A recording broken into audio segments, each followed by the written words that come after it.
বৃষ্টির দিনে গরম গরম হাঁসের মাংস, রুমালি রুটি আর চাপটি রুটি খেতে কার না ভালো লাগে। আর সবশেষে যদি এরকম মিষ্টি, একদম গরম টাটকা মিষ্টি খাওয়া যায় তাহলে তো হয়েই গেল। অনেকদিন ধরে হাঁসের মাংস আর চাপটি রুটি খাওয়ার ক্রেভিংস হচ্ছিল। আর এটা একমাত্র ঢাকার মধ্যে আমি সবথেকে বেস্ট পেয়েছিলাম 300 ফিটে। 300 ফিট পূর্বাঞ্চলে এই প্রথম আমি গিয়েছিলাম। তো জামাইকে অনেকদিন ধরে বলার পর বলছে চলো তাহলে আজকে আমরা যাই, হালকা বৃষ্টি বৃষ্টি ওয়েদার, আজকে হাঁসের মাংস আর রুটি খেতে অনেক মজা লাগবে। যখন আমরা যাচ্ছিলাম তখন ওয়েদারটা অনেক সুন্দর ছিল, হালকা মেঘ, হালকা ঝিরিঝিরি বৃষ্টি। বাট যে এত বৃষ্টির মুখে পড়বো বুঝতেই পারিনি। বাহিরে ঝুম বৃষ্টি হচ্ছিল, ঝুম বৃষ্টি মানে এত জোরে বৃষ্টি কি আর বলবো। আর এদিকে আমরা গরম গরম রুটি সাথে হাঁসের মাংস খাচ্ছিলাম। এইটা হচ্ছে রুমালি রুটি আর এটা হচ্ছে চাপটি রুটি। আর রুমালি রুটিটা আমরা যখন খাচ্ছিলাম অ্যাকচুয়ালি এটা রুমালের মতো নরম না, অনেক শক্ত হয়ে গিয়েছিল। আর চাপটি রুটি যেটা এটা বেস্ট ছিল।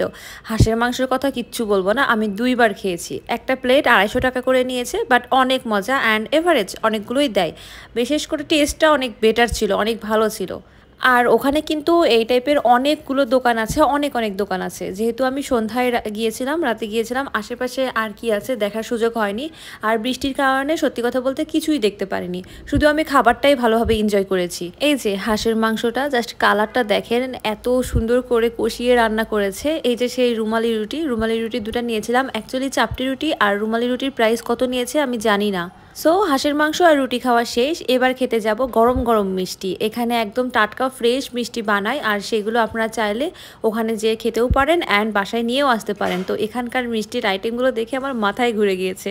যদিও আমি মিষ্টি লাভার না, তারপরেও কার না মিষ্টি দেখলে লোভ লাগে, এত মিষ্টি দেখলে। আর এই মিষ্টিটা আমার কাছে বেস্ট লেগেছে, একদম সফট স্পঞ্জি একটা মিষ্টি। এগুলো প্রত্যেকটা মিষ্টি মনে হয় 2-3 কেজি করে ছিল, সবাই শখের বশেই কিন্তু নিয়ে যায়। ঠিক আছে, তো আমি আবার একটা মিষ্টি খেয়েছি।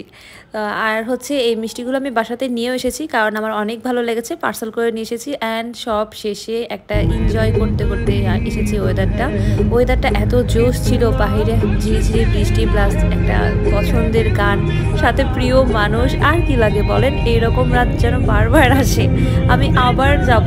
আমার খুব ভালো লেগেছে 300 ফিটের পূর্বাঞ্চলগুলো। আর বিশেষ করে আমি সব থেকে বেশি এনজয় করেছি এই রাতটা অ্যান্ড খাবারগুলো।